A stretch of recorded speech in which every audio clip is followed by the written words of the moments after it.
You know, I'm not sure why, but I thought this game was called Grim Dusk for a hot minute there. My worlds must be blending together. Dawnest of the Grims is a very intricate and expansive Diablo-like that allows heavy investment and payoff, but contains systems that are utterly so deeper and more stagnant the more you get into it that the game kills any appreciation a casual player might have towards it.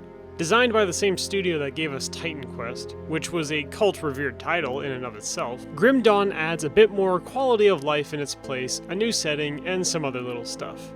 But then it gets kind of bogged down by the rest of the clutter. I'm not trying to slag the game, but it suffers from just some key points that effectively made it a boring playthrough for me. And for the sake of brevity, I'm gonna overlook the basic controls of the game. You left click to move around, you press other buttons to kill things. It's pretty one-to-one with any other title of the same genre. For starters, you can look at the inventory and it becomes this giant wonton hobble of a mess that the new, or even experienced player can't make fucking heads or tails of it. Like, grid-based inventory enthusiasts will get a hard-on for this shit. But granted, you can teleport home and sell off all your junk, so there's never really any reorganizing happening here. You can take a look at any of the multiple magically imbued items, and the list of its bonuses will range anywhere from a few manageable details to a goddamn truckloaded cacophony of absolute horror. I would dare to give anyone nothing but a few seconds glance at one of the more detailed pieces and tell me what exactly is good and bad about it. Obviously that's unfair to someone who doesn't know the game or is new, but even the advanced player will still have issues separating the chaff from the wheat.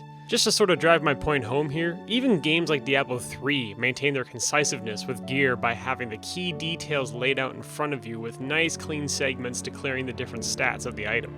Now, if the game wishes to establish this sort of pacing, then that's not a problem, but even beyond that phase, it's just not clearly laid out in any kind of recognizable fashion. And there's a lot of slots for gear on your character that sifting through all of this it's just some sort of nightmarish proposition to anyone at any point in the game. Which leads me into a huge issue I have is with understanding the power level of your character. The class systems work just like it does in Titan Quest. First start out as nothing, then when you level up, you're granted access to different classes available. Things like the Shaman and Arcanist and blah blah, each give you active abilities to kill or to support yourself and others, whilst passives tend to affect those abilities in some way, with typically a few laid in about that affect your character in a different fashion. I went with Demolitionist for my playthrough. I throw bombs and I like fire, I think. Eventually, you get access to a secondary class, and this is where the diverse nature of the game kicks in. You can combine any two of these classes to make your own with them, using their different abilities in synergy with one another to obtain cool results. Or at least I think that was the intention, because for my whole playthrough, I just kept putting points into the Demolitionist because I just kind of didn't want to read a whole lot of other skill trees to try and break all this shit down. It just wasn't very inviting. And you don't get more points to spend when you get another class, so you'll just have to start trading level ups on how exactly you want to focus on each of them, which makes you more strained in power unless you understood what it was you were doing from the start, and just, do you see what I'm getting at? Throughout my entire time, I found myself doing two things when leveling up. Adding to my base power, which unlocks more abilities, so I could even try them out in the first place, and then discovering one ability that just blew the others out of the park.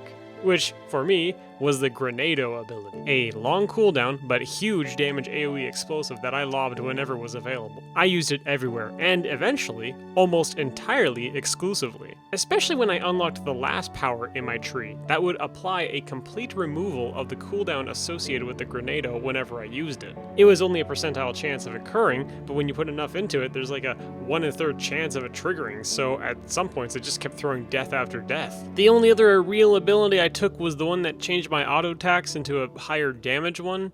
Yeah, real expansive skill set here. A huge issue was I tried experimenting with other abilities, but two problems occur, which is, when you first get them, their use seems hard to determine. I can throw Molotovs, but they're just doing fuck all compared to Mr. Grenado. The other issue is scaling in the game kind of calls for new abilities to get pumped into to see any real benefit out of them to begin with. So I can't figure out at all what number of damage related to these abilities is ever required for it to be dependable?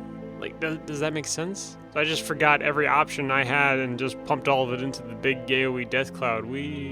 The quest line is interesting in that it can be sequenced broken. It's designed like this, sort of like how it works in Diablo 2 perhaps. But a big problem with quests is It's really irritating figuring out where to go exactly. Navigation in general is just obnoxious. All these fucking caves everywhere, cornered off sections of the map that require quest items along with monetary payments to open. I like the pseudo-freedom, but it sort of just hinders the game more than it helps. Later on, you'll get to check out the Devotion Tree, which is this big PoE wannabe passive tree that you deck out to unlock these constellations that enable new abilities or give passive stat increases. It's a neat trick, but I barely used it.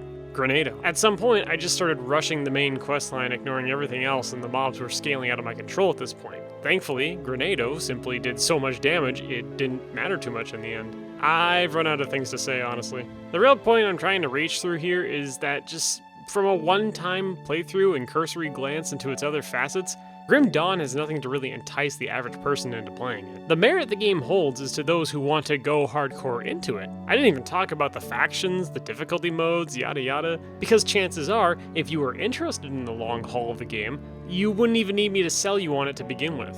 Look at this! Look at this! Look at that shit! Look at these things! You can probably tell just from a few images that, yeah, I'd probably be into that.